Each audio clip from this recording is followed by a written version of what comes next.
What's going on, everybody? Jeremy with Detroit Tech. Today is very exciting because I can finally unveil my new desk setup.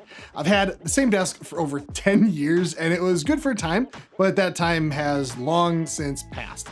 My monitors hung over the side, cables took up the whole back third of the desk. I couldn't even sit like a normal person. So let's take a tour of the new desk. Quick note before we really dive in, I'll put links of everything I can find and remember in the description right below that sub button if anything interests you and you'd like to buy that and help support the channel. Now, I won't say I have a super unique use case for my desk, especially since this whole quarantine thing, but besides being used for gaming, editing, and other general entertainment, personal use, I also work from home. So this desk has to be able to meet all of those needs as well as my personal needs. On the wall, we have acoustic foam sitting behind the audio monitors, really helps with reflections, helps control the low end a lot as well.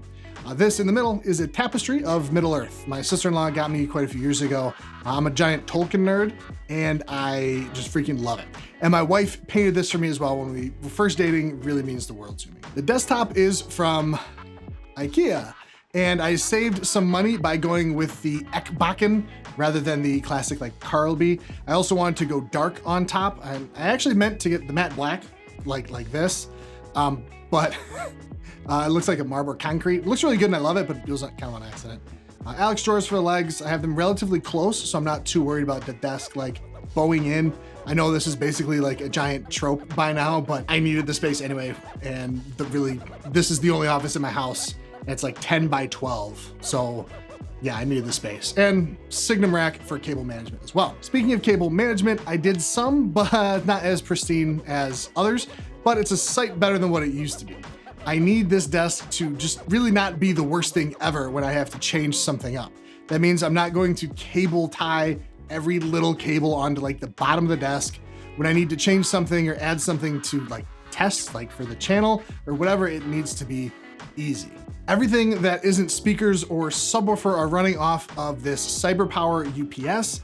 I did run Ethernet down into the wall. When we started working from home, I had to add this switch so I could keep my work laptop and personal PC hardwired because can't go Wi-Fi. And definitely can't lose connection when you're fragging, bro. My PC is sitting on the ground.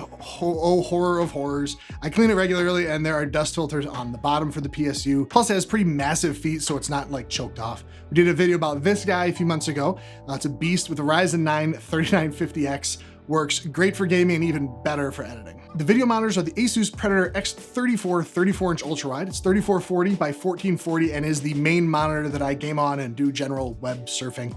The great thing is it has multiple monitor inputs, so I use it for work as well. It's big enough that I've been able to just slightly condense what I use to do at work on two monitors onto just this one, so that's good. The other monitor is the BenQ EW2770QZ 27-inch 1440p monitor.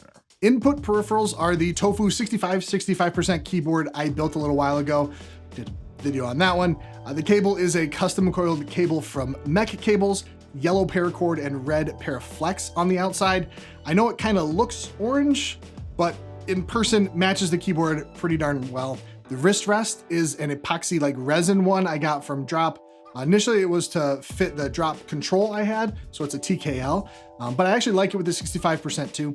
My main daily driver mouse is the G502 Lightspeed on the Power Play mat. I basically stopped using that to game though. When it's time for some World of Warcraft, just pull down the G600 MMO mouse from Logitech. And when it's time to be super average in Warzone, I'll unplug the Power Play mat and get it out of the way. When it's plugged in, a lot of the mice will do a weird kind of stuttering thing, so I get that out of the way. And then I grab the FPS mouse of choice. Right now it's basically whatever I'm testing for a future review.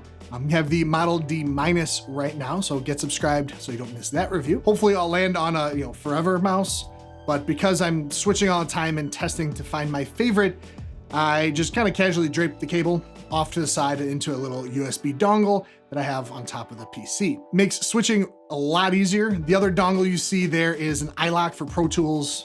Gotta love the DRM. You can see my Stream Deck Mini right here. I had it next to this Mackie Big Knob, but later decided to move it over here just for ease of use and just was too lazy to actually reroute the cable. And it's really not that long of a cable anyway, but I need it to sit where it is. It's gotta be within easy reach without having to reach over the keyboard. This extra USB-C cable is what I use for work. Once I switch inputs on the X34, I just switch this cable on my keyboard, which runs to the Dell dock that I have actually Velcroed to the bottom of the desk. This goes up to my work computer, which I hide behind the X34 in a laptop stand, and all the stuff that's sitting on top of the glorious 3XL extended gaming mouse mat.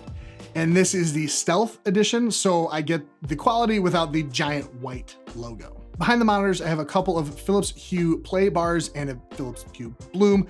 The motion sensor just kind of sits in front of me. It's a compromise between loving not having to turn the lights on or off and be able to turn it around so I can game with the lights on the wall behind the monitors and the lights above me off. You may have seen an Xbox controller sitting around. This is connected to my PC by a dongle, again, Velcroed underneath the desk.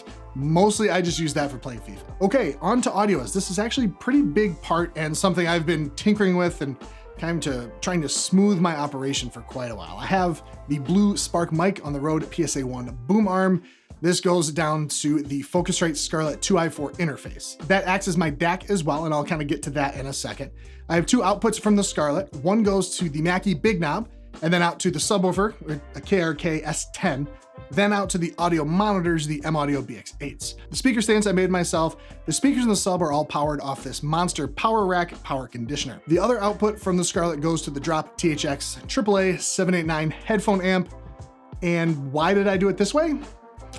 Glad you asked. When I didn't have the big knob, I only used the Scarlett to control the volume.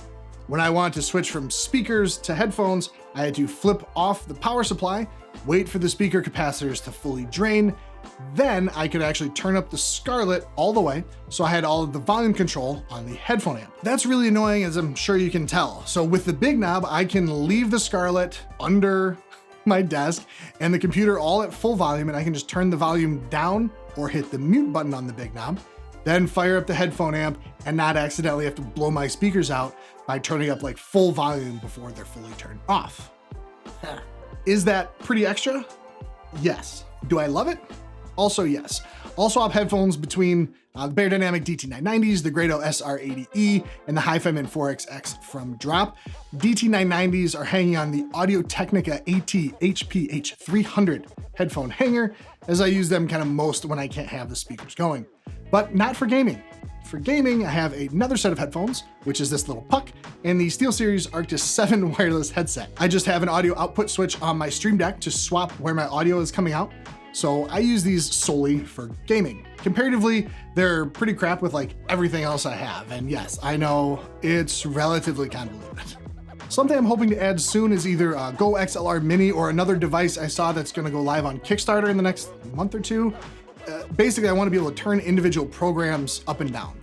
Like the chat and game, the chat/game dial is great on the Arctis 7, but sometimes I just wanna like watch a YouTube video without having to turn down my whole headset, or without like turning down the video itself. And basically I'm just like theory crafting at this point. A couple of extra things I keep on my desk, a couple coasters, you know, leather ROG one, yeah, from my motherboard box. This is my old AMD Phenom 2 from like 2008 or something. I used that puppy for about 8 years, served me very, very well. This is my Shinola area, I guess, a notebook, pen, and watch. Google Home Mini sits on top of the headphone amp, and there's a little charging station on top of the Monster power supply. Oh yeah, and this wireless numpad, since I need it for work, and I have a 65% keyboard, obviously. There's a Logitech G703 mouse for work as well. Oh yeah, I almost forgot, this is my hard drive toaster. At some point, I either ran out of SATA power or SATA ports or something, so this is just where the vault of past YouTube videos sits, so I can pull from it if I really need something. And that's pretty much it. There are still some things I'd like to do. I do want to get monitor arms, gain a little bit of extra space under the monitors. My actual dream desk is like actually a lot bigger than this, but I think I did a pretty great job utilizing the small space I had. And I know there are some people that are just absolutely triggered with my cable management / lack of cable management. But for me, I struck the perfect balance for my use case with function and form. So thanks for watching, everybody. Hit the thumbs up and subscribe. Let me know if you have any questions about why I did something on my desk, or if you have any ideas for like what else I could have done or done better. And we'll catch you in the next one.